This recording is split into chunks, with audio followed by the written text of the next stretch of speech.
It's time for another toilet paper tube tutorial. Hello, my name is Julie Dries. I'm the children's librarian at the Harrison Township Public Library. And today we are going to be taking a toilet paper tube and recycling it to make a bird feeder for our fine feathered friends. This is a very simple and easy craft that you can do with the kids. So let's take a look at the materials that you will need to make it. First of all, you need your toilet paper tube. Next, you'll need a butter knife. You'll need some type of bird seed. I used what I found out in my garage that I've been feeding to the birds, so I put it in a little plate here. You can put it in a little Tupperware container, plate, whatever you have. And you will need some kind of nut butter, either peanut butter, or if you don't do peanut butter, sunflower butter will work just fine. If you are using peanut butter, make sure you're not using the low sugar kind that has xylitol in it. Xylitol is not good for animals. Make sure you never give it to your dogs or cats or any other animal, and we don't want to give it to the birds. So make sure that you're using just regular peanut butter. All right, to make our bird feeder, we are going to take a toilet paper tube and uncap our peanut butter here. I'm going to put it on my fingers here so that I don't have to hold on to this part of it. If I put it in my fingers like that, I can spread the peanut butter on it without hopefully getting too messy. Let's take a big old chunk of peanut butter and frost your toilet paper tube all the way around, spreading it out nice and even, trying to get some of those clumps out. Spin it around a little bit so you can see it. You need more peanut butter. Go ahead and dip back into the jar. I'm going to spread it a little bit more and make sure I have some on all parts of my toilet paper tube. You have to be real picky about it, but you don't want any bare spots. So rotate it around a little bit and make sure we've got it all covered. There we go. See there? It's all nice and covered with peanut butter. Now, we will take it and put it in our bird seed here. Again, we're keeping our fingers inside of it so that we are not grabbing the outside that's all covered with peanut butter.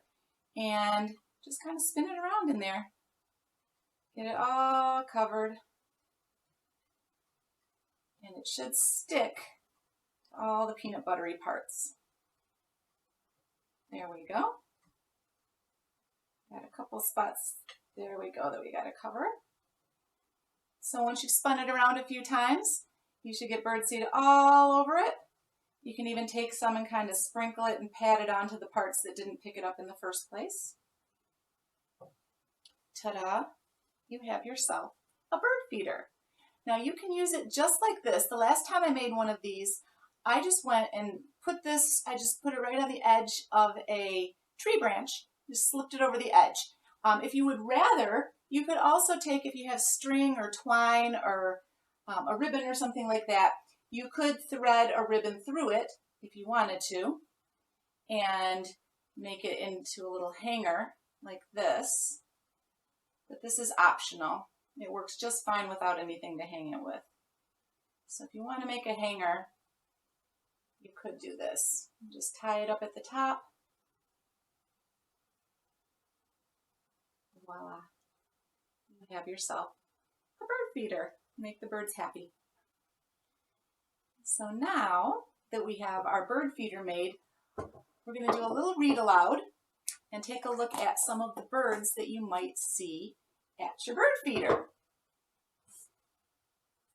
This is a book. It was illustrated by Eric Carle, and the title is Animals, Animals. It has poems about all different kinds of animals written by different authors. And we're going to read one about a bird that you probably will see at your feeder for sure. The star of this poem is the sparrow. So let's take a look. The title of the poem is Sparrow. You see the pictures there? Okay, here we go. Sparrow. A hummingbird hums, a woodpecker drums, a gull is graceful in flight, A jay finds fighting pretty exciting and licks every bird in sight. A swallow swoops in an up and down loop and seldom lights on the ground. But take a sparrow whose world is narrow. A sparrow just hangs around. A partridge whirs through the pines and the firs. A chickadee's ways are cute. A pigeon coos, and an owl hoo-hoos whenever it gives a hoot. A crow steals corn from the year it's born, then hides where it can't be found. A sparrow, though, doesn't come and go. A sparrow just hangs around. And this poem was written by a lady named Kay Starbird, which is a pretty cool name for somebody who wrote a poem about birds. So these are some of the birds you might see at your feeder. I hope you have fun making your feeder, and I hope you get to see all kinds of birds come and get a little snack. Take care, and we'll see you later.